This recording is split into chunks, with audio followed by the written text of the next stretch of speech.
A edição 159 da Revista Oeste traz na capa uma reportagem de Silvio Navarro e de Christian Costa com o título 100 dias sem governo. Ana Paula Henkel, muito boa noite. É muito bom estar com você hoje nesse feriado, nessa Sexta-feira Santa, um dia tão importante para os católicos em todo o mundo. E vou pedir para você ler um trechinho dessa bela reportagem de Silvio Navarro e Christian Costa, para a gente começar os comentários. Bom, Paula, deixa eu dar o meu boa noite para você, então. Um bom feriado, uma boa Páscoa para você, para todos na nossa audiência. Craque Silvio Navarro, hoje confesso que eu acordei e às vezes eu tomo um café, ou depois eu chego na Revista Oeste. Hoje eu nem tomei café, eu já acordei e fui direto para a nossa Revista Oeste. E que matéria espetacular, Christian Costa e craque Silvio Navarro. Muito boa noite ao nosso querido Paulo Eduardo Martins e à nossa audiência maravilhosa. Eu vou ler um pedacinho, então, aqui da espetacular matéria do Silvio Navarro e do Christian Costa. O governo Lula III atinge o marco de 100 dias, período de lua de mel com a opinião pública e com a imprensa, com muito mais dificuldades do que o petista chegou à cadeira no passado. O grande desafio é na economia, onde o PT não conseguiu montar um plano de voo desde a eleição e agora Fernando Haddad tem enorme dificuldade para explicar o que está sendo elaborado no Ministério da Fazenda. A primeira invenção na área fiscal foi batizada de arcabouço por Haddad, que lidera a equipe econômica. O ministro apresentou um PowerPoint mal acabado, preparado às pressas, para conter o noticiário do retorno do presidente Jair Bolsonaro ao país há 2 semanas. O que se sabe até agora é que o governo quer um novo cheque em branco para gastar com investimentos, condicionado ao aumento da arrecadação federal. Até o momento, o que o governo entregou de concreto foram a volta do terror ao campo e à cidade, o aparelhamento político da máquina pública e a promessa de gastança desenfreada. Parabéns, Silvio. Bom, e antes de passar a bola para o Silvio comentar esse artigo que está espetacular, imperdível, eu vou pedir para a gente exibir na tela um resumo desses 100 dias de desgoverno. Então temos aí, ó, taxa de desemprego sobe para 8,6% em fevereiro, revogação, suspensão da reforma do ensino médio, fim dos decretos que facilitavam o acesso a armas, volta das greves dos sindicatos e de invasões do MST, aumento da violência no país, taxação de jogos e comércio online, retomada das relações com ditaduras, como Cuba e Venezuela, criação do Ministério da Verdade na AGU e Agência de Checagem na SECOM, criação de 37 ministérios e aparelhamento de estatais e bancos e o revisionismo histórico. Lembrando que esse quadro resumo consta da reportagem de Silvio Navarro e Christian Costa nesta edição da Revista Oeste. Silvio Navarro, muito boa noite, parabéns pelo belíssimo artigo, realmente está imperdível. E agora eu vou pedir para você comentar e destacar os principais pontos dessa reportagem. Posso pegar da onde você parou, né, Paula? E aí vai desfigurar o marco do saneamento, rasgar a lei das estatais, mudar a meta da inflação, a meta que lute, né? Vamos dobrar a meta. Boa noite, Paula Leal, querida craque Ana Paula Henkel, boa noite para você. Paulo Martins, é muito bom tê-lo aqui com a gente. Muito boa noite a quem nos assiste neste feriado católico cristão. Paula, olha só, a Revista Oeste fez simplesmente o dever de casa, nada mais do que isso. O que nós fizemos? Qual foi o nosso trabalho? Nós pegamos como se fosse um calendário antigo, né? A folhinha, você vai tirando o primeiro dia, segundo dia, terceiro dia, e repassamos os 100 dias numa extensa reportagem, tudo o que o Lula fez, ou melhor, o que ele não fez, mas anunciou, brincou de propaganda de marketing, propagandeou, e também o que ele falou num resumo de frases. Imagino que temos aí também algumas para destacar daqui a pouco. E qual é a conclusão que a gente chega? Que o Lula parece, numa das charges que nós vamos exibir aqui, no traço do Schmock, o nosso cartunista, o nosso chargista, ele parece estar jogando aqueles jogos de tabuleiro com dados. Então, sempre que ele joga, ele volta a 5 casas. E o Brasil vai voltando 5 anos na história, 10 anos na história. Tá aí, ó, uma bela ilustração. O Brasil vai voltando no tempo. Espero que não pare naquela casa ali do mensalão, do petrolão. Mas é exatamente disso que se trata, né? Um governo movido pelo revanchismo, o Lula num misto de confusão entre ódio, amargura, vide as falas dele em relação ao ex-juiz da Lava Jato, o senador Sérgio Moro, as tentativas de voltar para o passado em relação ao modelo que funcionava o governo em relação às estatais e aquilo que eles chamavam de concorrência pública, mas que a Lava Jato descobriu se tratar de um cartel. Olha o que está acontecendo nos tribunais superiores, por exemplo, neste período. Há também uma revisão da Lava Jato. Os acordos de leniência estão sendo rasgados. E sabe aonde aquelas empresas vão parar a partir da semana que vem? Elas vão parar no PAC. E aí alguém que deve estar nos assistindo vai falar, Silvio, você pode estar maluco. O PAC foi lançado em 2007, previa 2% de investimento do PIB naquela época. Em 2010, ele foi relançado para tentar alavancar a candidatura da Dilma Rousseff. E naquela época, o que era o PAC? 1,6 trilhão de promessa em investimentos. A Dilma sofreu o processo de impeachment em 2016. Naquela altura, com muito esforço, talvez 40% da planilha de obras do PAC foi executada. O cartão de visitas, o trem-bala, ao custo de 33 bilhões, nunca saiu do papel. Era para ficar pronto até a Copa. A refinaria Abreu e Lima, que custaria 5,6 bilhões, saiu por 26 bilhões lá em Pernambuco, um dos símbolos da corrupção da Lava Jato. E agora, segunda-feira, o Lula vai lançar a 4ª versão do PAC. Porque é disso que se trata. Ele quer anunciar obras. É o Odorico Paraguaçu, nova versão 2023, para citar aqui a obra do Dias Gomes da década de 70, né? Só que o Brasil não é a Sucupira. Então, o que acontece é exatamente isso. Palanqueiro, bravateiro, um misto de revanchismo com absolutamente frasco vazio. Esse governo é um frasco vazio. Não entregou nada, não fez nada, apenas marketing. É isso, Paula, para não me estender demais aqui, porque eu posso falar o programa inteiro. E a gente vai ver agora a comparação dos números de invasões de terra nos governos Lula e Bolsonaro.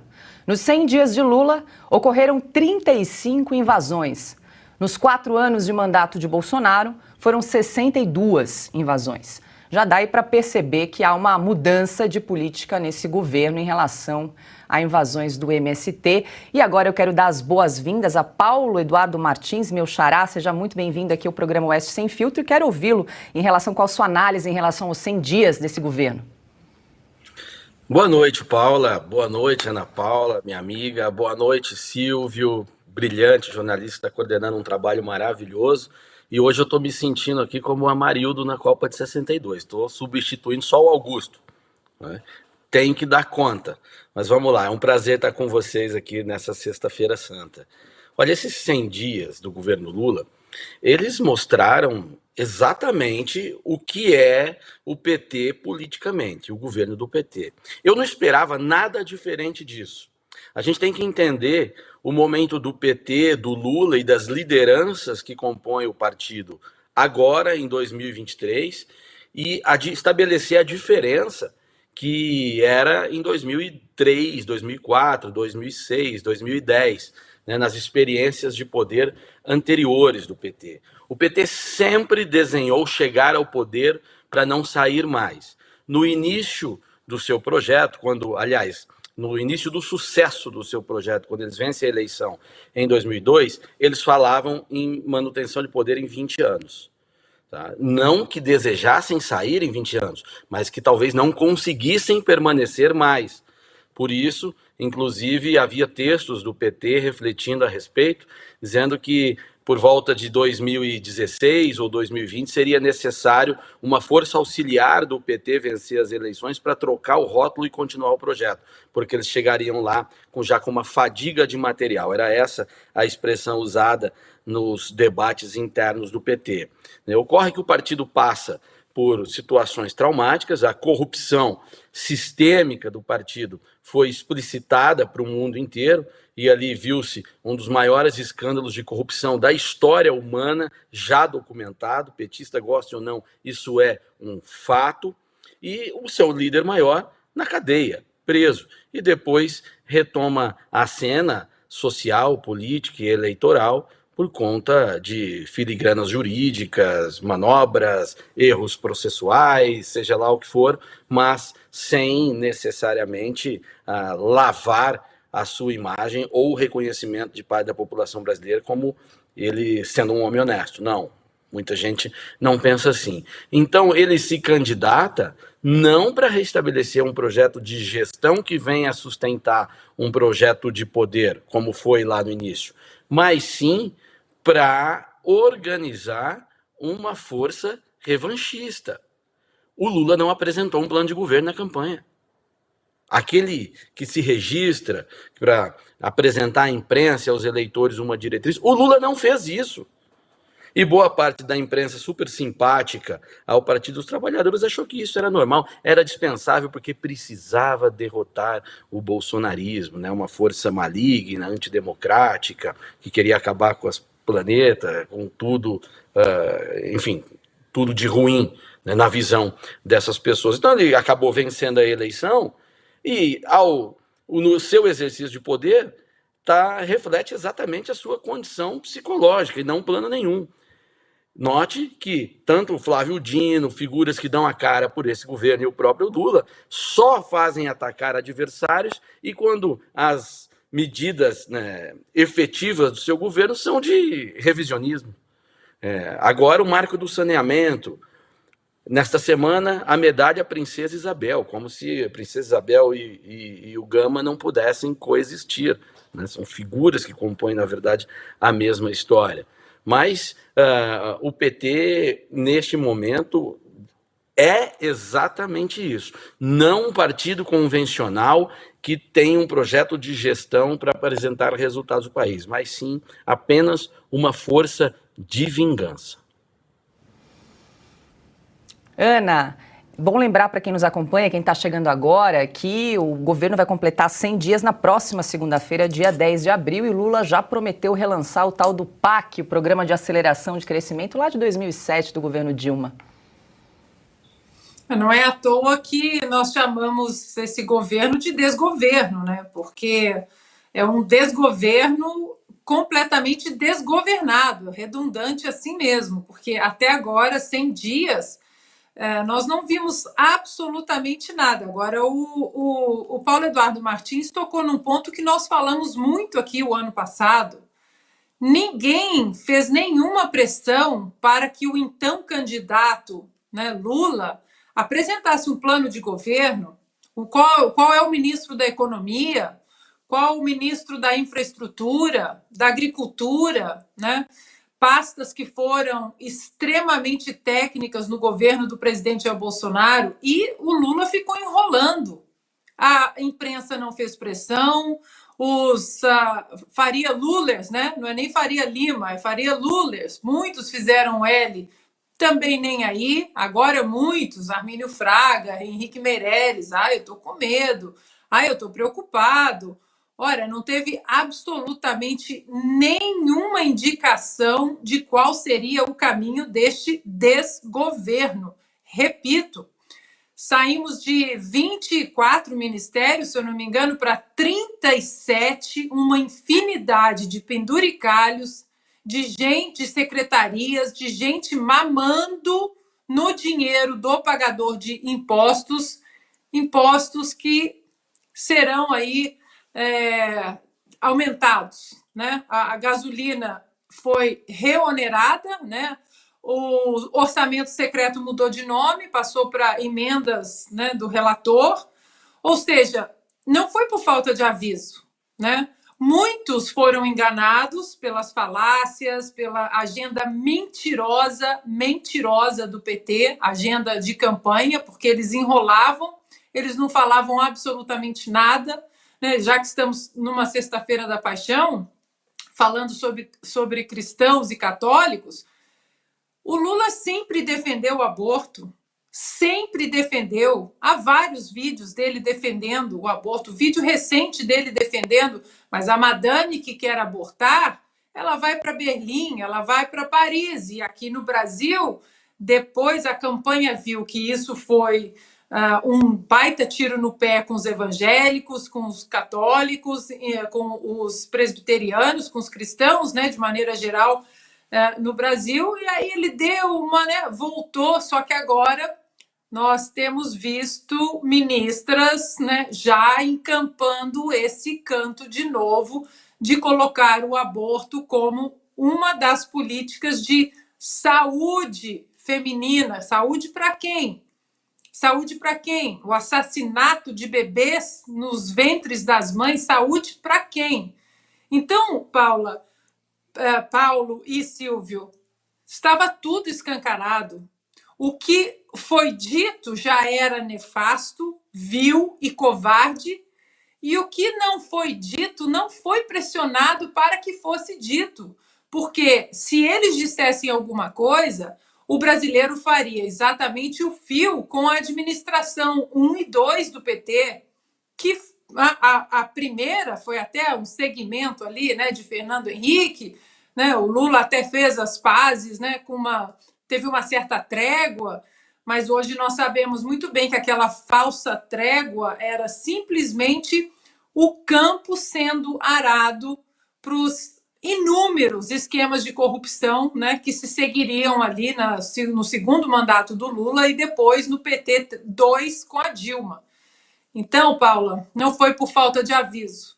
Agora, nós temos que fazer o papel aqui, o que a grande e velha e carcomida imprensa não faz. 100 dias desse desgoverno, passem os olhos aí rapidamente nos veículos de imprensa e vejam quem de fato está com uma capa como essa do Silvio e do Christian Costa aqui na Revista Oeste, mostrando em números o que esse desgoverno já fez em apenas 100 dias.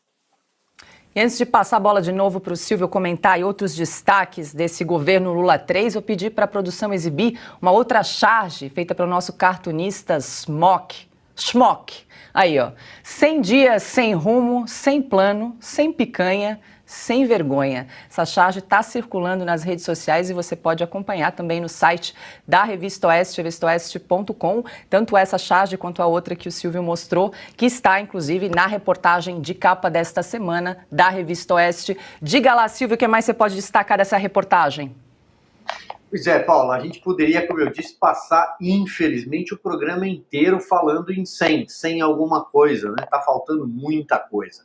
Mas, olha, eu queria só chamar a atenção para 2 pontos. A Ana traz aqui um ponto interessante, que joga a luz para a irresponsabilidade de quem apoiou a volta do PT ao poder, ou a cena do crime, como diz o vice-eleito Geraldo Alckmin, e agora, porque tinha certo nojinho, né? E agora já está começando a se dizer arrependido ou algo parecido.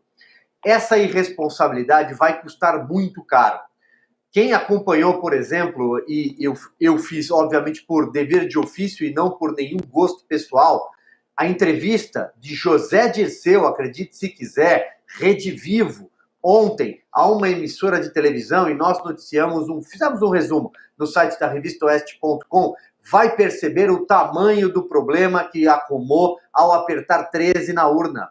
Vai perceber, porque ele diz claramente que o PT está aí de volta para ficar 3 mandatos, 12 anos. Já fala, inclusive, na reeleição do Lula. Não sabemos sequer se o Lula tem fôlego para terminar este mandato, mas ele já fala em 12 anos. Ele falava em 20, como bem lembrou o Paulo Eduardo Martins, lá atrás, em 2003, quando assumiram o poder. Mas agora já está falando em 12 anos. Então isso pode custar muito caro. É bom ficar atento.